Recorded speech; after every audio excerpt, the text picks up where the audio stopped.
Good afternoon, everyone, and welcome back to our next live session here at the Healthspan Show 2021. Delighted to have a panel today who's talking about aging interventions and the limits to human longevity.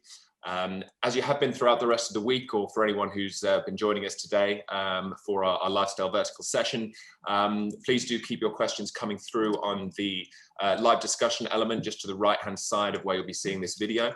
And then within that, we'll be feeding through the questions to our panel who'll be able to answer them live for you. So please do keep your questions coming throughout the panel, and we'll get to as many as we can at the end. But without further ado, I'd like to pass over to our moderator for today's discussion, Paul Kitson. Paul, the stage is yours.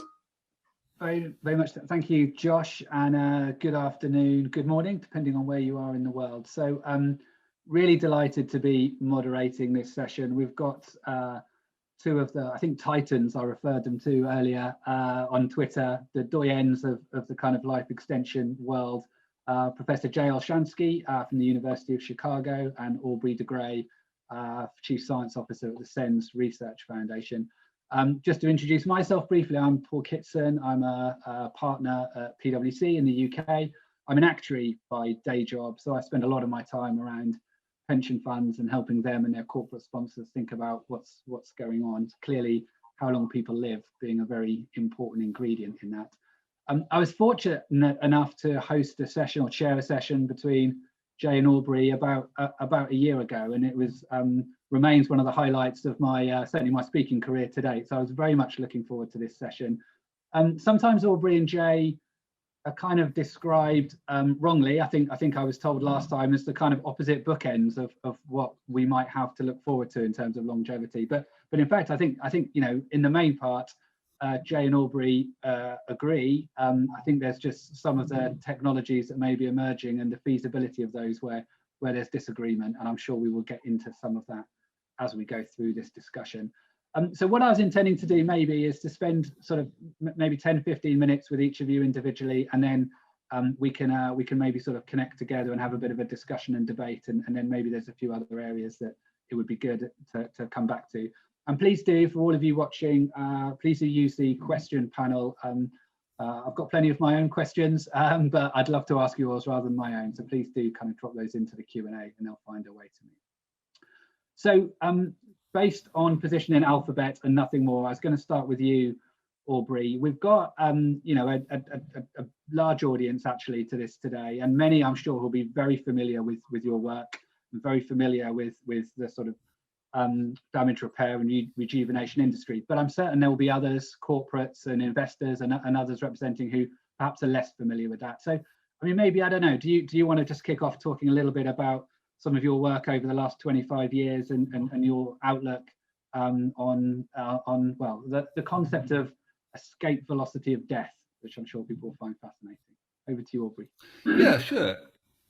Thank you, Paul, for that very kind introduction. And yes, of course, I also remember the panel that you referred to. I've had many very cordial and friendly and productive interactions with Jay, both on screen and on stage and over a beer.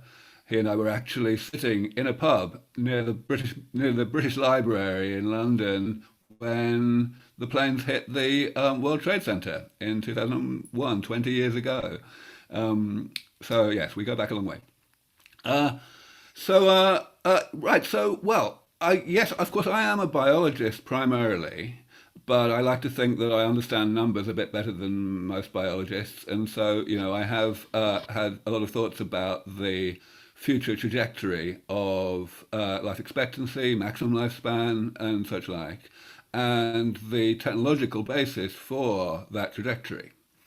And if we talk about life expectancy, in other words, average lifespan, or if we talk, let's say, about gold standard life expectancy, in other words, how things are in the countries that are doing best in any given year, then the challenge is to tease apart some of the statistics in this in a manner that is informative.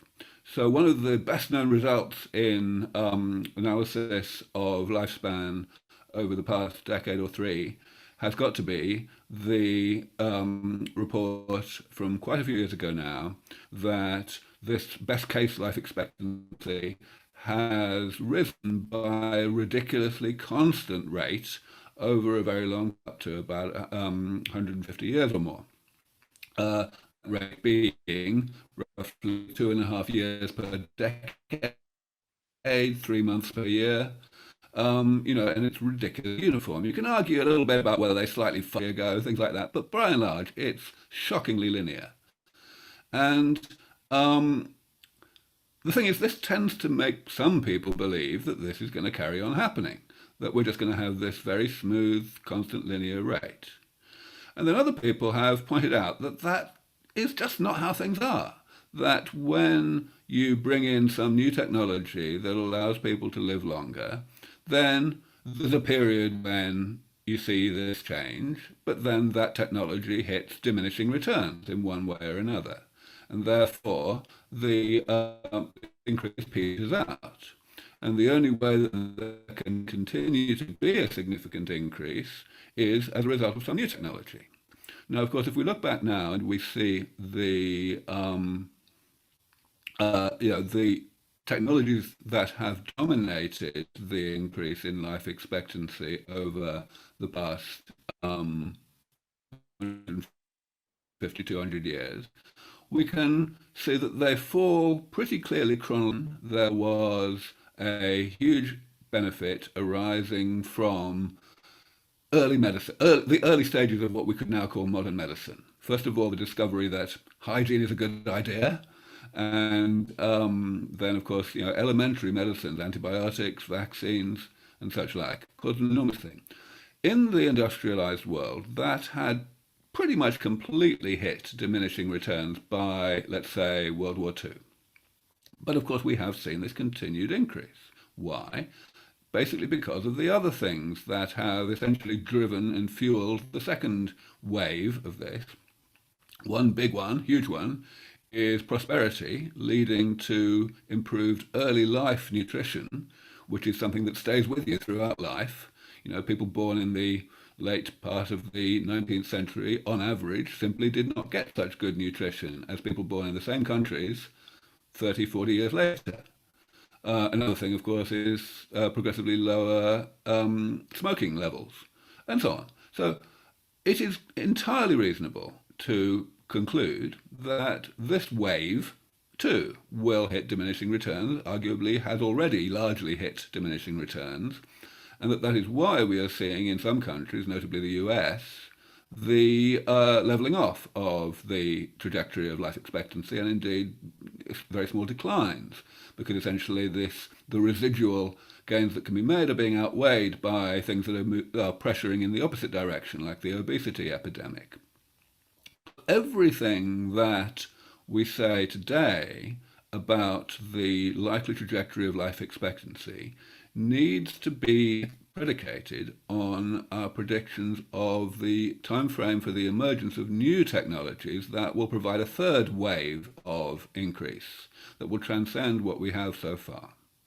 And that is, of course, extremely controversial, even within the community of biologists, leaving demographers and actuaries and so on out of the question, because, of course, it relies on fine technical details and essentially subjective estimates of how difficult this or that technical biotechnological problem actually is. And that is, of course, the field that I work in. I am the chief science officer of a non-profit that does actual lab work and funds other lab work on the development of these technologies. So my estimates come from that. I would like to, of course, though, to mention this thing that I've called longevity escape velocity, which you alluded to in your introduction. So I believe that the third wave of increase in life expectancy will arise from technologies that truly rejuvenate people. In other words, they make them biologically younger rather than merely slowing down the rate at which they become biologically older. And that means that if we get such therapies in a rudimentary and relatively incomplete form, we will still, if we, let's say, are able to rejuvenate people by 10 or 20 years, if they are already, let's say, 60 or 70, we will be buying ourselves time, us the scientists, to improve those therapies further, so that when those people get back to being the biological age that they were when they got the first therapies, the therapies will have become version 2.0, and we will be able to re-rejuvenate the same people. So I define this term longevity escape velocity as the minimum rate at which we would need to improve the comprehensiveness of these therapies so that people receiving state-of-the-art therapies in any given year would be able to stay one step ahead of the problem and stop getting biologically older and thus stop getting more likely to experience the health problems of late life. My belief is that at this point we have a 50% chance of getting to that tipping point of rates of progress in about 15 years from now. Of course, I am very well aware that that's a long time in any technology, and therefore that there's at least a 10% chance that we won't get there for 100 years. But 50% is quite enough to be worth fighting for. And I certainly believe that once we reach that point, we have essentially zero chance of ever falling back below longevity escape velocity, largely because the further we go, the more comprehensive our therapies get, the easier it becomes to stay one step ahead of the problem. In other words, longevity escape velocity actually goes down over time. So that's my thinking. There's only one other point I wanted to make before concluding, which is with regard to maximum lifespan. So there's a lot of, in my view, very poor quality commentary on the prospects for doing something about aging with medicine in the future, based on the numbers that we see over time with regard to world records in lifespan. And this is confounded and confused very powerfully by the existence of 4 people who died in the late 1990s and who, for a long, long time, were the 4 most long-lived people verified by authorities who know how to do this. One of those people, Lucy Hannah, was recently debunked, but the other 3 remain. And, they lived a long time. But it turns out that if you exclude those people, the maximum lifespan, the world record, has been increasing pretty smoothly, not as fast as 3 months per year, but roughly 1 year per decade, so let's say 1 month per year. And it still is. So just a few months ago, we got the first 118-year-old for this century. So there is actually no real sign that we are bumping up really close to some natural limit, though no question there absolutely is a natural limit. I think it would be extremely unlikely that anyone would live to 130 based on medicines and lifestyle and so on that we have today, and absolutely impossible that they will get to 150. But of course I work on changing that by providing medicines that are not around today, and if we have proper rejuvenation, then any discussion of world records of people who already died is completely irrelevant. So I'll stop there. Thank you. Thank you, Aubrey. Really, really interesting. And well, a number of things I'm sure we can delve into there, but actually maybe let me come across to you, Jay. And Jay, you've obviously authored a number of books. You've talked a lot about the link between life expectancy and reproduction. Be really great again for sort of all of the viewers to kind of hear a bit about your thesis and some of the things maybe Aubrey's already touched on. Sure. First of all, can you hear me all right? All good, coming through fine, thanks. Very good. All right, look, goodness, there's a lot to talk about here. Like I said, Aubrey and I go way back. I do remember that day in the bar, actually, Aubrey, although I wasn't drinking a beer, you were drinking the beer. I was probably drinking a Coke because I don't drink alcohol, but we do go way back, and I really treasure our friendship and enjoy our debates. They are fun, and for the most part, we agree on just about everything. And it's been a great ride for the last few decades, and I think we're on the precipice of some really important developments in the field, and you're working on some of them, and it's not just exciting, it's rather extraordinary, and I'll get to that in a minute. But I do want to go back in time and address some of these issues about sort of how we got to where we are and where we're headed in this issue of life expectancy in particular. So keep in mind, as Aubrey indicated, the vast majority of the increase in life expectancy in the 20th century was caused by reductions in childhood mortality. And we won that battle. I mean, we succeeded. We, dramatically increased life expectancy by about 30 years during the course of the 20th century. A good part of that was early on from saving children. And you have to look at the rise in life expectancy in terms of these battles that we engage in, right? So the battle that we engaged in more than 100 years ago, we won that battle, but you can only win the battle once. And then, of course, you have to continue to maintain that win, which is low mortality at early ages, and we've done so for the most part. And so,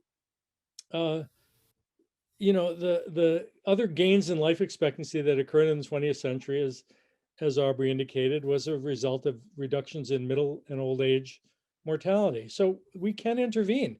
It works. I mean, there's lots of things that we can do to extend life. The problem is that the gains in longevity begin to diminish the higher life expectancy goes. And that's anybody who works with a life table knows that that's the mathematics of a life table. It's not a biological limit. It's essentially a mathematical limit that's imposed by a life table that won't allow these extraordinarily high life expectancies. It doesn't mean people can't live that long. They do. It's just that these metrics of life expectancies for populations become less sensitive when these numbers rise. And we demonstrated this back in a science article in 1990, and nothing has changed since then. I know some of my colleagues think that I've changed my mind because I talk about aging interventions, but if you actually read the article, and I would encourage people to actually read the article, because they seem to come to conclusions that aren't based on anything that I've written. But in the article itself, that's exactly what we said.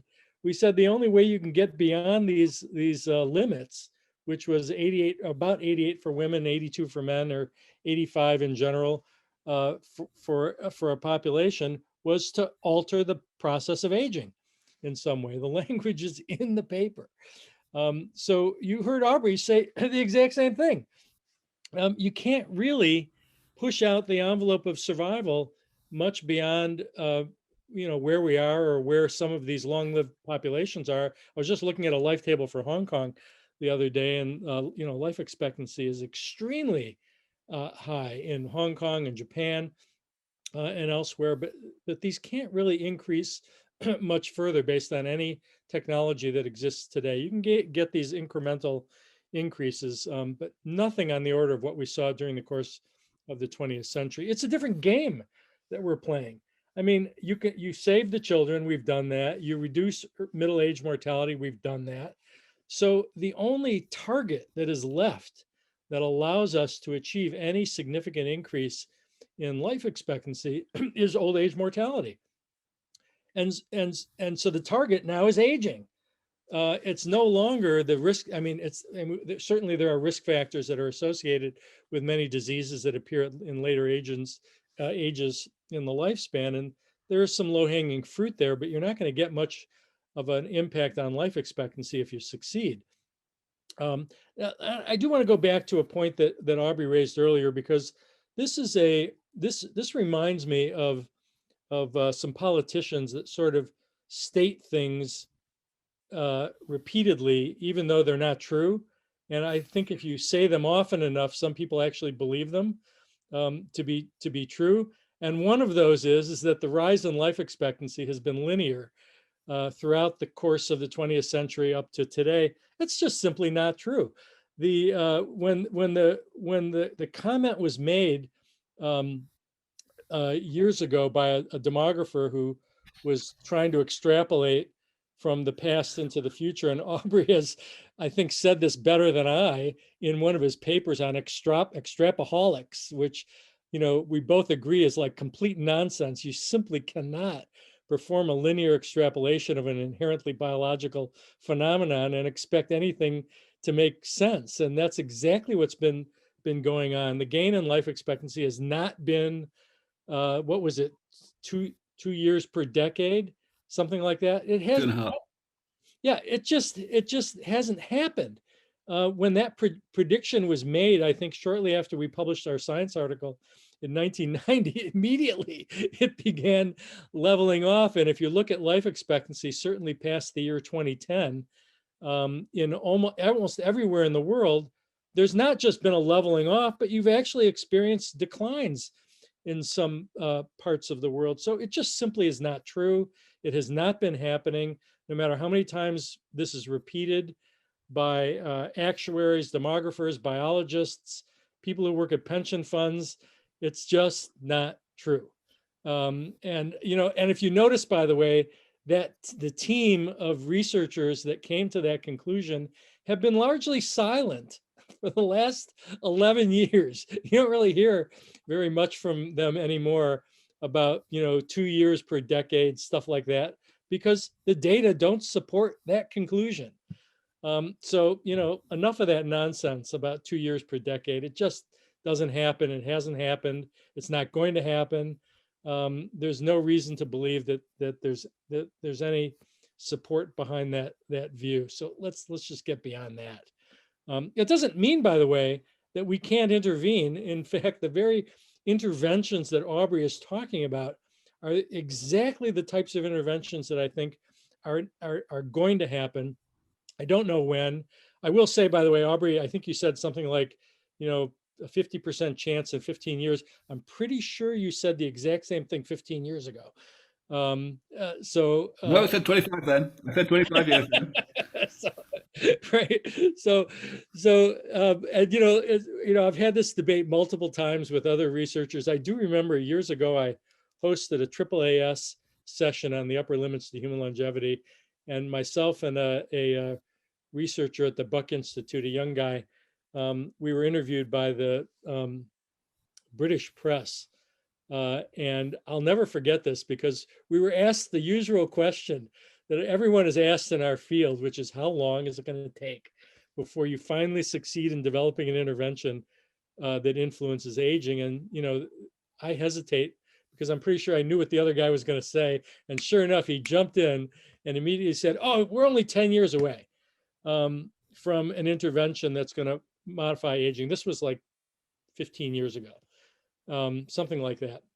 And of course, I had this big smirk on my face, which nobody could see because it was a radio interview. But if you read the first chapter of my book that I published in 2001, which I think it was when I was in London and Aubrey and I were hanging out, the first chapter is devoted to the history of thinking on this topic. And the same question has come up for thousands of years.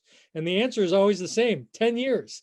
And the reason why 10 years is the answer is because it's within the time frame of the lifespan of the person trying to secure the money from whoever it is that has the money, that's trying to buy the survival time from the one that's supposed to be manufacturing it. So it's the typical answer, and I don't give a time frame. But having said that, I will say that there's a lot of exciting work that's going on right now, including work that is going on in Aubrey's lab and some of the folks that he's been involved with. And this is exciting work. And let me provide you one last bit of background that explains why this is so important, why the research that's going on in aging science and aging biology is so critical. Now, I published a piece in the Journal of the American Medical Association in 2018 entitled From Lifespan to Healthspan. This was invited by the editors because they knew of this effort to try to modulate aging as sort of the next new great movement in public health. And they wanted to hear it from myself and my colleagues. We published a piece in 2006 in The Scientist entitled In Pursuit of the Longevity Dividend, where this line of reasoning was set forth. We, of course, were not the first ones to set forth the line of reasoning. But the bottom line is this: in a world in which we get diminishing returns from efforts to treat one specific disease at a time, what you run into is a scenario where the population that is saved, the population that has time, survival time manufactured for them, pushes them out into older and older regions of the lifespan where the risk of frailty and disability is extremely high.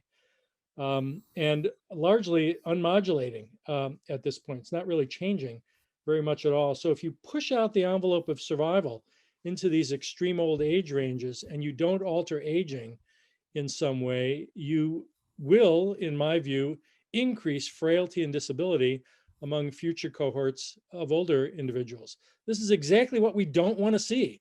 We don't want long life in worse health. We want longer life in better health. That's what Healthspan is all about. That's exactly what Aubrey is talking about. That's exactly what our colleagues in aging science and aging biology are now moving towards, which is an effort to extend the health span of the population.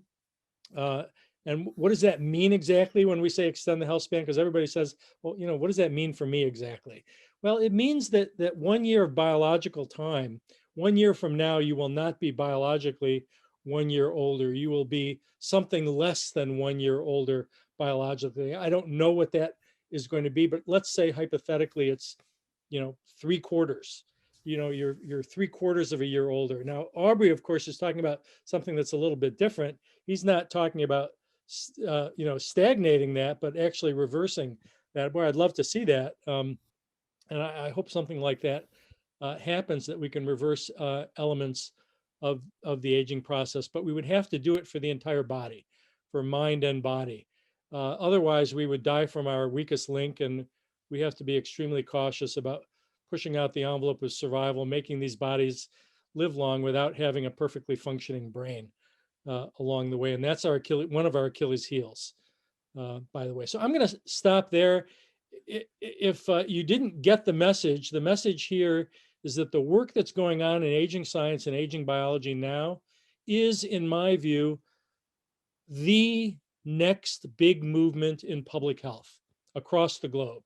This is it. You know, we've had a couple of events like this throughout history: basic public health, vaccinations, antibiotics. You know, these have created some rather dramatic improvements. This work in aging science is the next big thing, and it's not something that we just should aspire to. We should be pushing ourselves dramatically, rapidly in this direction, if for no other reason than to avoid the frailty and disability that we will see if we continue with this one disease at a time approach to attacking what goes wrong with older bodies. So I'll stop there.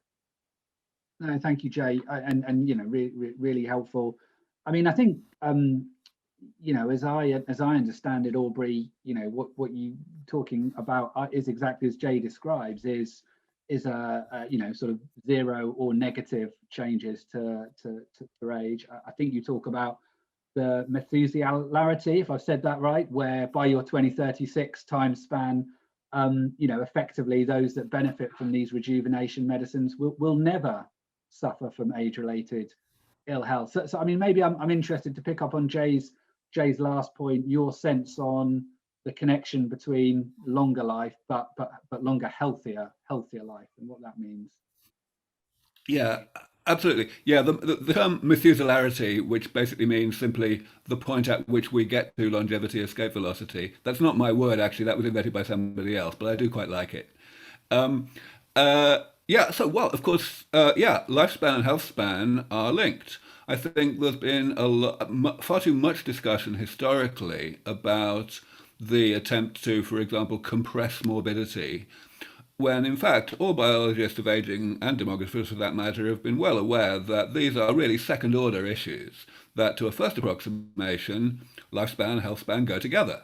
You know, and you know, lifespan is a side effect of health span.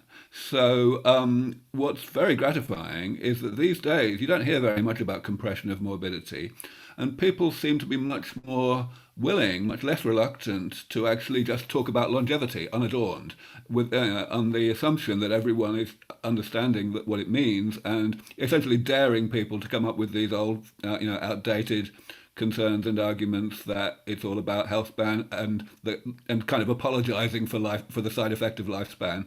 I'm very glad that that's in the past now. And I'd be interested, can you say a little bit about the sort of, the rejuvenation medicine industry. It felt like when we were having this conversation, kind of 10, 15 years ago, it was still a bit of a niche, dare I call it that. And a lot of the questions were, is the funding there, the investment? It feels like today, one could go to a session like this almost every day and there's this sort of conversation. I'd just be interested in your reflection on where the industry's sort of got to. And I suppose, therefore, is funding investment the kind of thing that's going to hold this back, or are there other restrictions? Yeah, I mean, you're totally right. It's night and day. When Jay and I were young, there was already this thing called the anti-aging industry, which was, built entirely on people trying to sell things that essentially don't work. And now we have this completely different thing called the longevity industry, or perhaps even the rejuvenation industry, which is predicated on things that are within striking distance of actually working. And the private, industry narrowly defined as the private sector with investors coming in is growing exponentially. It's absolutely fantastic, even though these things are still at an early stage. You've got companies getting 9-digit investments before they've even started their first clinical trials, because people understand that the science is really there now to, not to get all the way to treatments yet, but to join the dots, so that people can make money fairly soon. And absolutely, it makes all the and the terminology is so important. Like, I edit a journal called Rejuvenation Research. I gave it that name in 2004. And on 3 separate occasions during the subsequent decade or so, I had to fight my publishers quite hard to hold on to that name, because they were saying that it was hurting the circulation, it was too associated with cosmetics and this and that. I don't have to do that anymore. We've now got conferences and journals and many companies using the word rejuvenation in its real sense of actual reversal of biological age. David Sinclair said it a few days ago particularly well in a tweet somewhere. He said, soon we will be celebrating negative.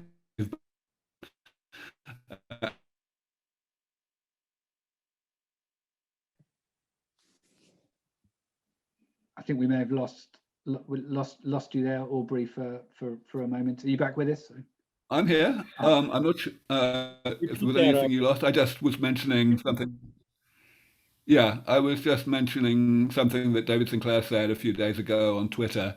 He was saying, soon we will be celebrating negative birthdays. And I thought that was very well said. So, yeah,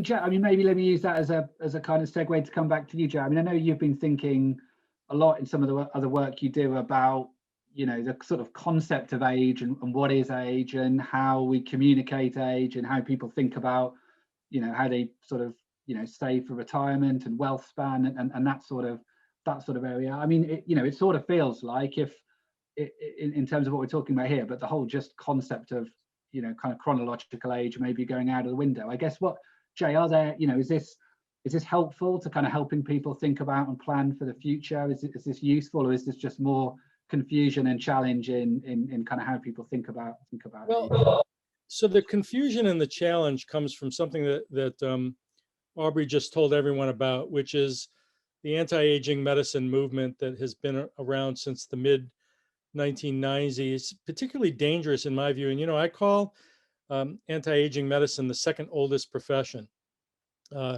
It's been around for thousands of years, and they're still selling stuff that doesn't work or it doesn't have any evidence behind it. It's particularly problematic for scientists that are actually doing real research in the field. So it's a real problem, and it's critically important that we not exaggerate and that we not embellish and that we not tell stories that sort of go beyond what we are likely to accomplish anytime soon. So I sort of bristle, when I hear about, lifespans of 150 or 200. You might have seen a piece in Paragraph that Tom Kirkwood and I did just a couple of months ago, where we went back and forth on whether or not the first 200-year-old person is alive today. And as it turns out, Tom and I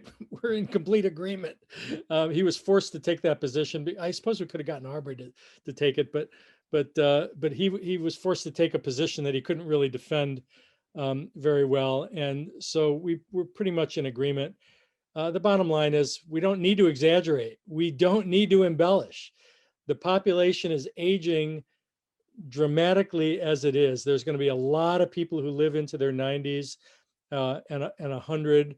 The proportion of the population and the absolute numbers are going to rise and have been rising dramatically. Disengage that from life expectancy for the moment. The absolute numbers are going to rise pretty rapidly. And we have to be cognizant of the fact that is going to happen. And so, I just bristle at the exaggeration and the embellishment, and it's just not needed. There's plenty of information that we could use to support work that's going on in the field of aging today. There are some questions that are coming in that are really good ones, and I would encourage you at some point to turn your attention to those, because I think we really should be addressing them. Yeah, let me just jump in before that, though, just for 2 minutes, because, of course, I get accused of not really believing what I say quite often, and, I have to work quite hard to get people to understand that I really do believe the predictions I make, and justify them very rigorously. But I want to actually mention one thing that really needs to come up during this conversation, and it's, I believe, one of the initiatives that Jay himself can be most proud of through his career, which is the longevity dividend initiative that Jay pioneered and pursued over a number of years. Ultimately, it hasn't really achieved very much so far. And I believe that the only reason why it hasn't is because it was ahead of its time. That the arguments being made were economic arguments that were completely solid, that the bang for the buck of making even modest progress in postponing the health problems of late life was just astronomical. And now, with the pandemic, with COVID, of course, it's rather easier to persuade decision makers and policy makers that aging is quite expensive.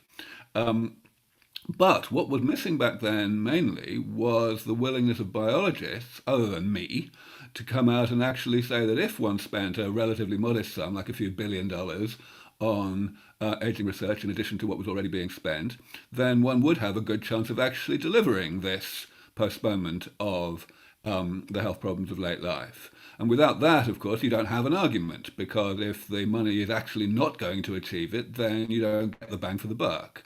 So now, I think, is the time for the longevity dividend initiative to be recycled and re-rejuvenated, and to be communicated to policymakers around the world much more aggressively again.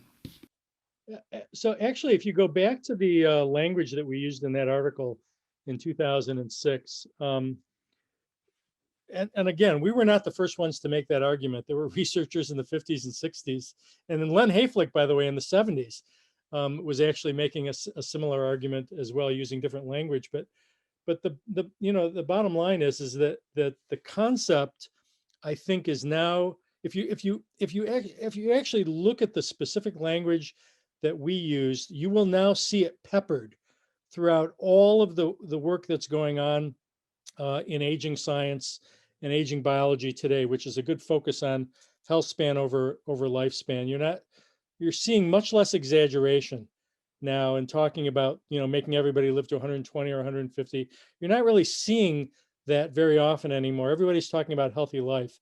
And I think that was the influence of that paper and others that have come out since then on this particular question. So I think it did have the desired effect. And by the way, the huge influx of money that is now happening in this field, if you look at the language, even the language from Google's Calico, if you go back to that, I think it was a Time or Newsweek story, it was something like Google tackles death or Google against death. I can't remember the exact language, but can Google solve death? Google solve death?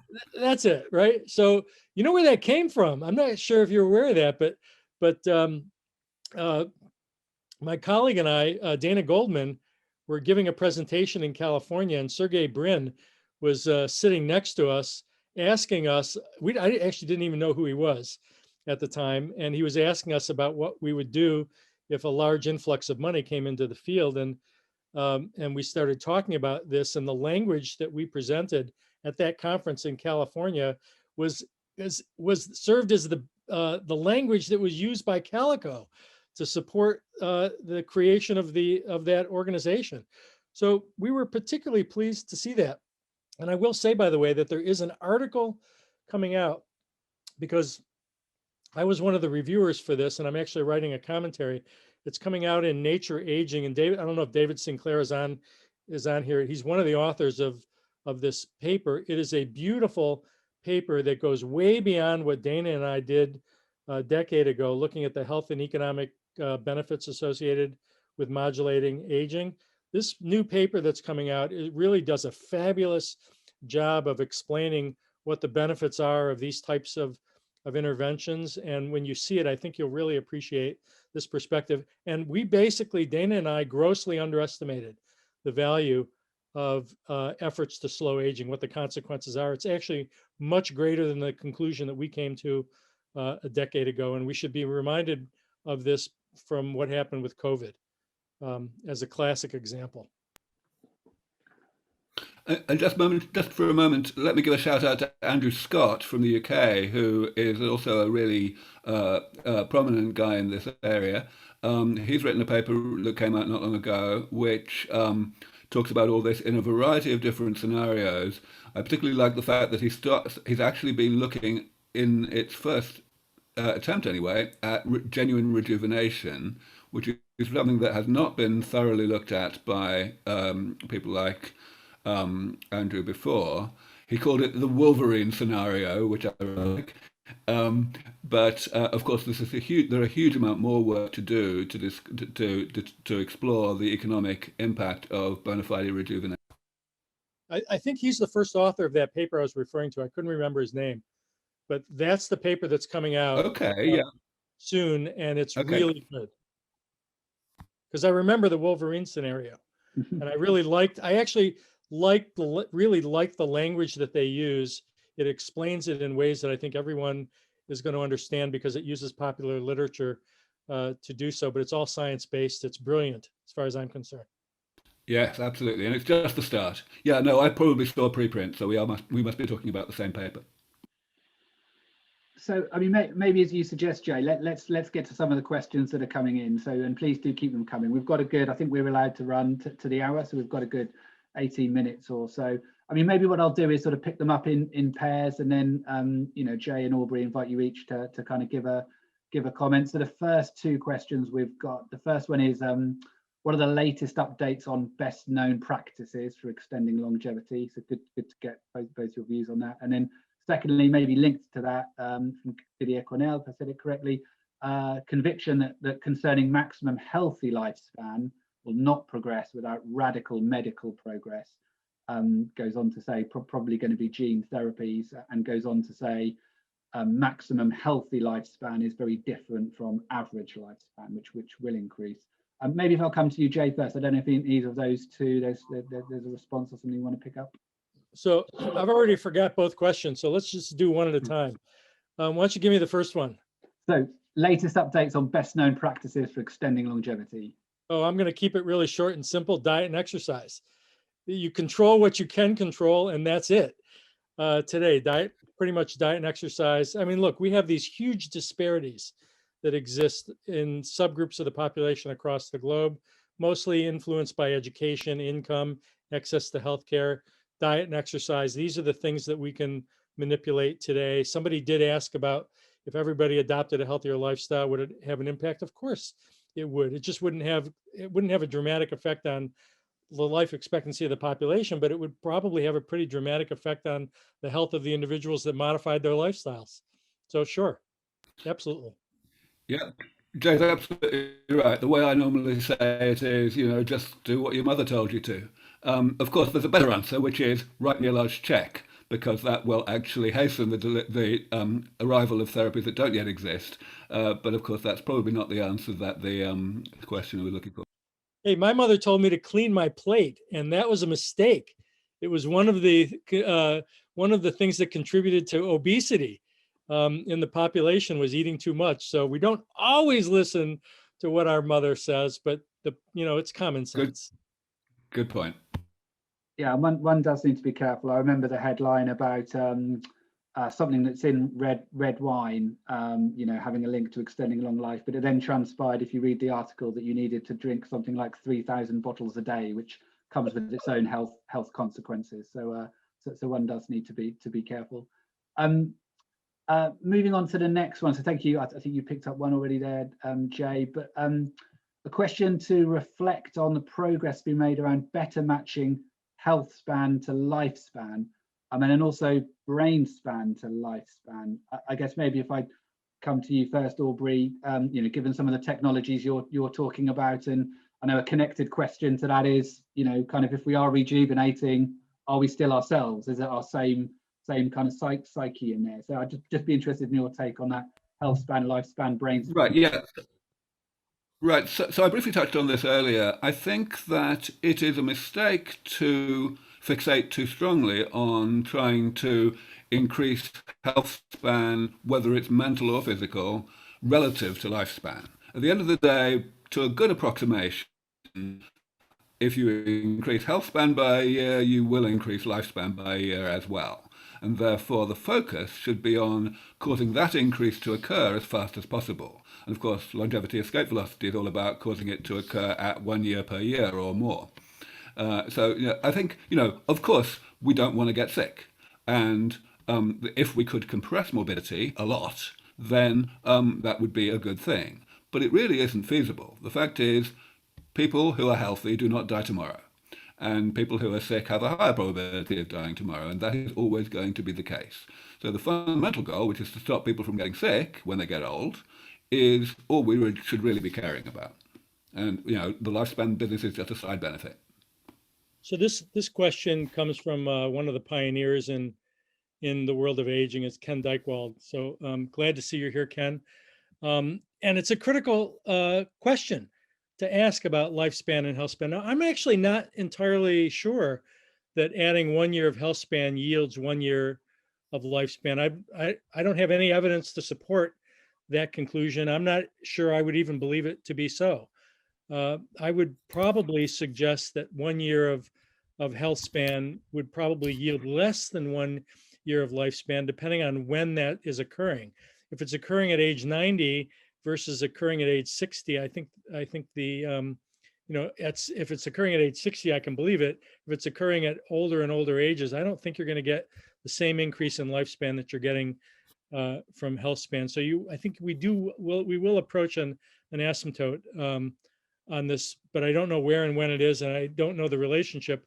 And personally, I've argued, and I argued this in the JAMA article, we shouldn't be focusing on lifespan.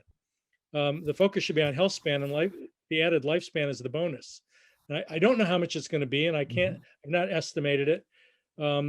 And I'm actually less concerned about what that number is. I'm much more concerned about the health span increase. And I do like that term brain span, which I think it was Ken that used that term. And that is critical to recognize that the brain has got to keep up with the body.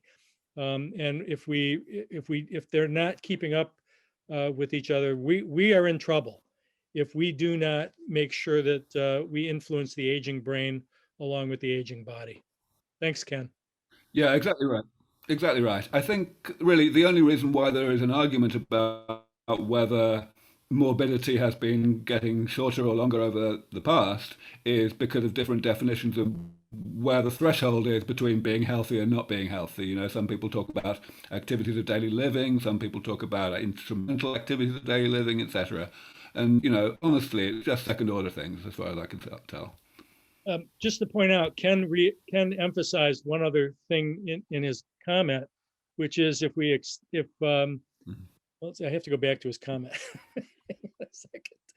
Let's see. 1 in 3 people over 85 have Alzheimer's and related dementia. If we extend lifespan and not brain span, is that a good thing? My answer is no. If we extend life without extending the brain span, we increase frailty and disability. That was the red zone argument that I made in my JAMA article in 2018.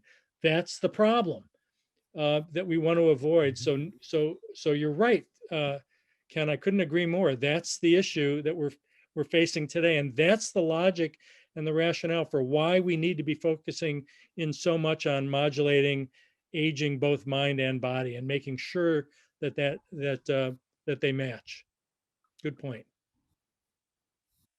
Yeah, ultimately, the reason we have an Alzheimer's epidemic right now is twofold at a biological level. Number one, that Alzheimer's seems to have a slightly shorter doubling time in terms of like the exponent of how age-related it is than your average thing that kills people, like cancer or heart disease.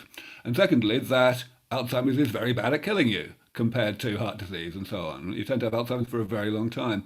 So it's no surprise that we have this, and Ken is completely right that we absolutely need to do something about it. The problem is if people regard Alzheimer's as a disease, like an infection that can somehow be cured and separated from this, poorly defined thing called aging itself. I believe once we understand that really the so-called diseases of aging are simply the aspects of aging that we've given disease-like names to, then we will do much better in terms of understanding how to actually develop medicine that really works to keep people healthy late in life. Yeah, critical point Aubrey's making. I talk about this in my epidemiology lectures all the time, because in epidemiology, everyone's taught to think about diseases and risk factors. And the one word that's missing in the textbooks in epidemiology is aging. It's shocking, quite frankly, but they think that if everybody adopts a perfect lifestyle from birth to death, that they won't experience any of these diseases. It doesn't work that way, unfortunately. And Jay, I mean, just continuing that, I mean, we've got a question that talks about a more inspiring narrative for the public regarding aging. And the question goes on, today we see older people with comorbidity and see suffering parents. Today's boomers are worried about outliving their money. We need to break silos between the way we are seeing aging, old age science, behavioral science, the government, or will we never get away from a focus on cure and chronic diseases to a focus on a strong aging? And I know that's an area you've been thinking about, Jay. What's your thoughts on that? The sort of narrative around aging itself. Well, look, we've tried to publish articles in places, in different places. So some are targeted for the general public, some are targeted for physicians. So we just had a paper accepted in the Journal of the American Geriatric Society that's targeted for researchers in the field. The JAMA article that I wrote was targeted for physicians.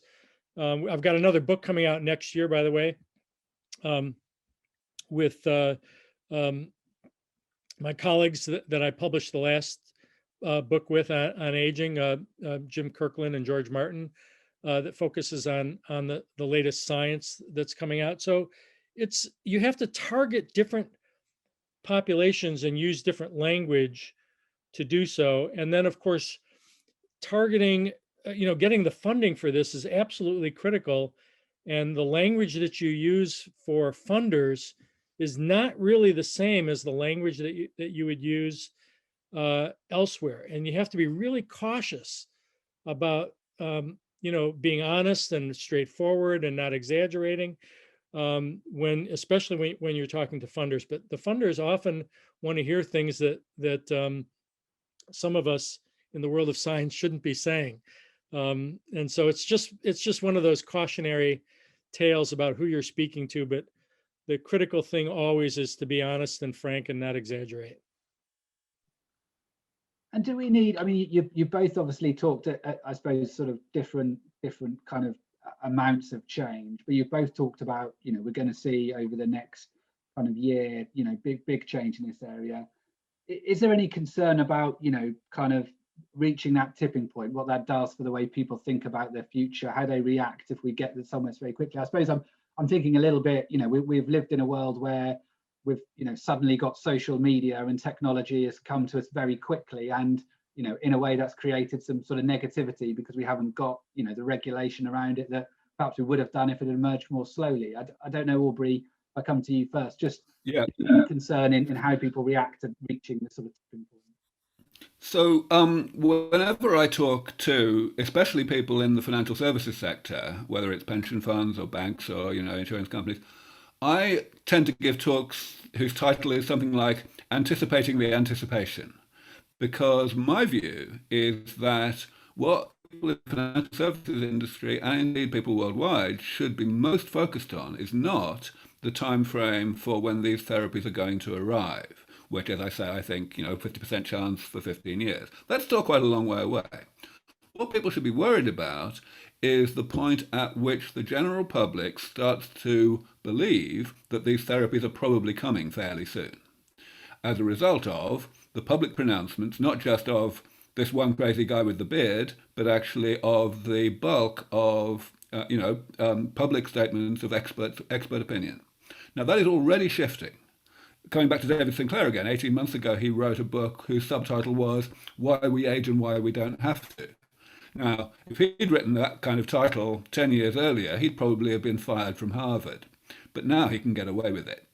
And, in the next coming years, I'm going to say the next coming 2 or 3 years, as more progress happens in the laboratory and in early stage clinical trials, I believe we are going to see an increasing shift in the kind of optimism that we hear from thought leaders from the scientific community. And that is going eventually to cause a tipping point in public opinion. There's going to be a point where Oprah Winfrey says, let's do this a little faster. And the day after that, we are going to have a situation in which most of the world is going to shift from a point of view that they are probably going to live only slightly longer than their parents did, to a point of view in which they feel that they're going to live healthily, of course, a hell of a lot longer than their parents did. That is going to change what kind of insurance policies they want, what kind of health insurance, what kind of life insurance, what kind of pensions, what kind of inheritance arrangements, the big ticket items that drive the global economy. And if the financial services sector is not ready for that, has not thought it through beforehand, before the anticipation, not before the therapies, then we are going to be so screwed. Yeah, I couldn't agree more. Look, I just published a book with colleagues a couple of months ago called Pursuing WellSpan. This, and Ken Dykewald wrote the preface to this. So you might recognize brain span, lifespan, health span, WellSpan. WellSpan links duration of life to the amount of money that you've saved to make sure that you've got enough to last for these longer lifespans. Yeah, I couldn't agree more. We are. I think a lot of people, here Aubrey and I are talking about something that seems esoteric. This is going to happen. This is not hypothetical. It's already, the work that's been going on in this field has already succeeded in accomplishing what we're talking about in other species.